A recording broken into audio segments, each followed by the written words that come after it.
Today on the show, we're tackling The Ancient Mariner, a very, very, very simple and fantastic and incredible and stupendous cocktail from Jeff Beachbum Berry.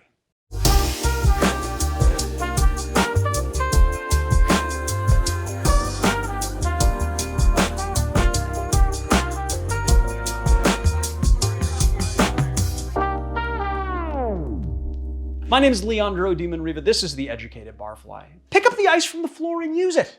Extra bitters. Let's get into making the cocktail. So when we were first thinking about this series of videos, well, really, I just wanted to dive really far into Tiki. So Tiki is something that I didn't have a lot of exposure to when I was bartending. I was doing a lot of classic cocktails and I kind of mastered that. And toward the end of my career at Kohl's, I was really looking for something new. And Tiki, I kind of just landed in rum in Tiki, and it opened up this entire world that I had never really considered before, and I had an embarrassing knowledge of rum. And so I did a deep dive. I went down the rabbit hole. I took the red pill.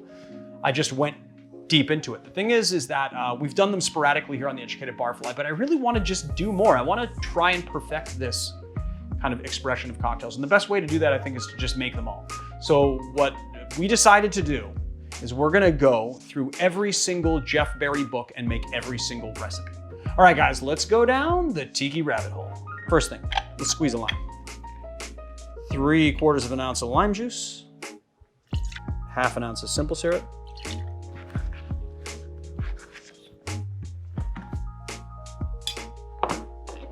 almost fell.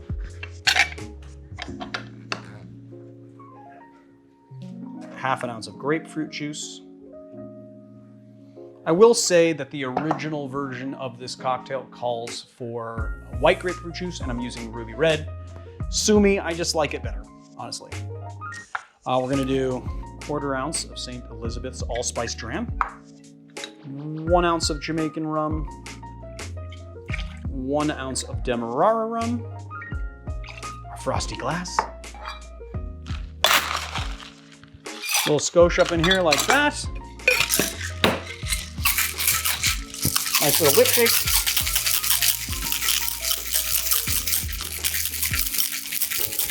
I just want to say, there's very few things in this world that I love more than Allspice Dram. Just had to put that out there.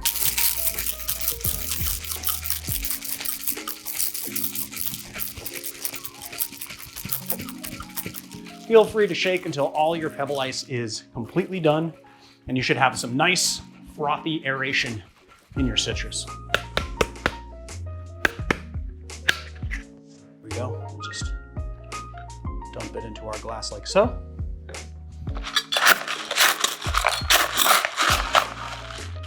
Add in our pebble ice.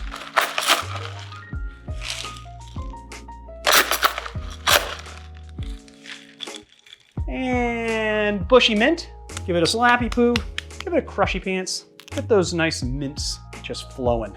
Oh, that's nice. A nice bouquet of mint like that. And then for this particular cocktail, we are going to be doing a garnish, which I actually don't know the name of this garnish. I've heard it called a tribal lime. The term tribal lime makes me think of cheesy 90s tattoos on beefy guys, or that unwanted tramp stamp that somebody would have. Are you saying tribal tattoos are cheesy? I mean, it was a 90s thing, right? But some of them are very well done. I wouldn't say that to The Rock to his face. No, but on tribes, I mean. Huh? On tribes. Well, no, on tribes it's a different thing. If it's an actual cultural thing, then no, it wouldn't be cheesy, but just the whole sort of 90s, I wasn't really, you're trying to get me in trouble, dude. I was really more talking about the tribal sort of tattoo fad that humanity went through in the 90s in this country anyway. Now we might have to cut that out because now you're going to have taken it to a place where someone's going to take offense to it or whatever.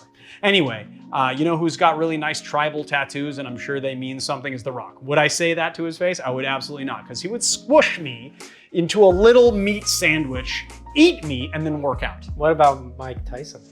Does he have a He has it on his face, and that is, I'm sorry, but Mike Tyson's... Is that a nice tribal tattoo? I would not say anything to Mike Tyson's face, but Mike Tyson's one is really cheesy. It really is. I wonder if he regrets on his face. Any face tattoo is just a bad idea. Okay, this drink is gonna die. We gotta do this. Okay, so you wanna take a lime that is, I mean, this is, I don't know. I wonder if he regrets that tattoo. Or if I he's don't, like, I don't know, but I wouldn't ask him, do you regret that tattoo? Because he'd be like, what do you mean? Okay, this is pretty good.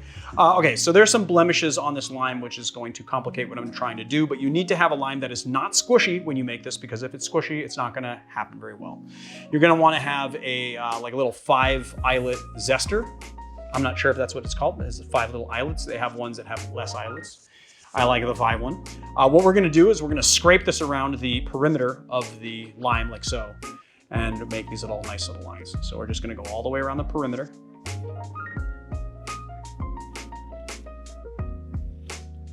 You wanna make sure to keep constant pressure so that you don't wanna have like broken up stuff like I just did there. You don't wanna do that. As much as possible, you wanna have it go consistently around the lime. And then what we're gonna do is we're just gonna draw like a cross from the, I guess, the top of the lime down to the points here, like so.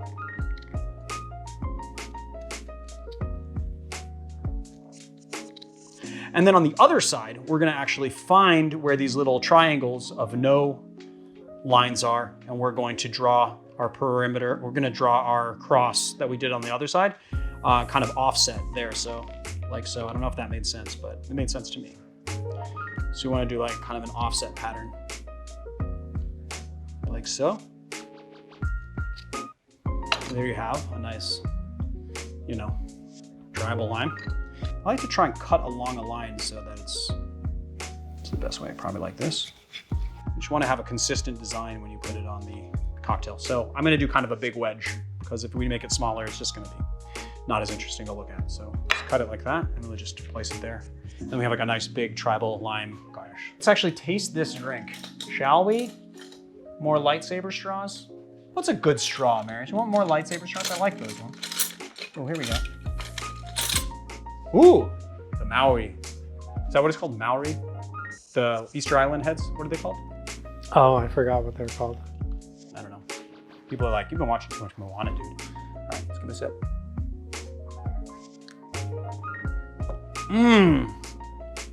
That's like everything that you love about Tiki into a very full-flavored, very simple drink. This is what I like about Jeff Berry's creations, is that the ones that I've seen, the ones that he's, like the cocktails that he's come up with on his own, are really, really simple.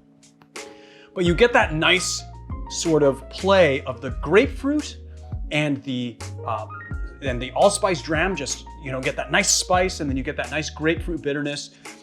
You get a little bit of the juicy citrusiness, you know, tartness of the lime in there. You can really taste the rums, though. What's really nice about it is that it's really, really, really highlighting the flavor of the rums. Everyone's gonna ask me about subs when it comes to rum. You have to get a Demerara rum. You do not have to have Hamilton 86, which is what we use today, but you're definitely gonna have to have a Demerara rum. So whatever brand you use, just make sure that you get an actual Demerara rum. We used Appleton Estate, which is one of my favorite Jamaican rums, but you can use any dark Jamaican rum you want. Hamilton makes one as well. We have it. Mary said, want to use the Hamilton? He said, too much Hamilton. Well, you have the St. Elizabeth Allspice Dram, and Hamilton also makes Allspice Dram, so you have some options if you want to sub them out. You can also make your own Allspice Dram. Maybe we should do a video on it. I don't know, maybe we should. But this is fantastic. Really simple. You can taste all of the ingredients masterfully. It's one of those drinks where you can taste all the ingredients separately and together at the same time. It just makes a perfect symphony. So there it is, guys, the Ancient Mariner. With the Muai straw. The Muai straw. Oh, there you go, the Muai straw. It's so humid in here that my pompadour is coming out. My inner Elvis is coming out to greet us and say, hey, thank you very much. How you doing? So there's really no history to speak of with this cocktail, other than that it was created in 1994 by Jeff Beachbum Berry. The one thing that I did forget to mention in the video is that this comes from the book, The Grog Log, which is the first book that we're going to be tackling. So if you guys want to bartend along with me, pick up a copy of the Grog Log. The link is all down below in our up in our area. Before we wrap up this video, or actually in wrapping up of this video, we need to thank our YouTube members and our Patreons who are, I said Patreons, but they're really just patrons. They're patrons from Patreon. Anyway, we gotta thank them. These are the people, not the people, these are the heroes that make what we do possible. So thank you so much, guys. If you guys like our channel, please hit like, please hit subscribe, hit the bell icon to get a notification of every video that we post, because you know you want it. And yeah, check out our website, theeducatedbarfly.com, for merch and our virtual bottle program and some articles. We've got some cool stuff coming up. And I don't know, anything else, Marius? Any parting words today, Marius? Well, if you don't see your name on the list of Patreons, well, what are you waiting on?